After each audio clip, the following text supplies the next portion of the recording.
তেল চুরি থেকে আপনি কিভাবে বাঁচবেন এটা অনেকেই জানে, আবার অনেক নতুন রাইডার আছে বা বাইকাররা আছে যারা জানে না। তবে এটা খুবই কার্যকরী একটা উপায়। ব্যাপারটা হচ্ছে, আপনি যদি তেলের পাম্পে যে বলেন, সাধারণত আমরা নর্মালি 100 বা 200 বা 500 বা 1000, এটা হচ্ছে রাউন্ড ফিগার। এই অ্যামাউন্টটা কিন্তু আমরা সবসময় লোড করি। তো চুরিটা ওরা এইখানেই করে, কারণ এই রাউন্ড ফিগার যে অ্যামাউন্টগুলো আছে এগুলোতে ওরা অভ্যস্ত। এটাতে কখন কী করলে কীভাবে কী হবে, যেটা করে সে এটা থেকে বেশি এক্সপার্ট।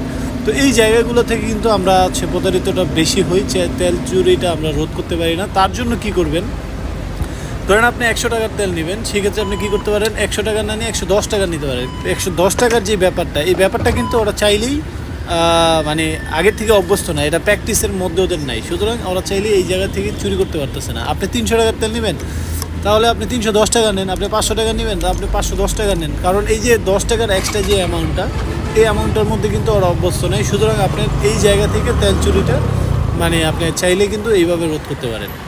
আশা করি যারা নতুন বাইকার আছে তাদের জন্য উপকার হবে।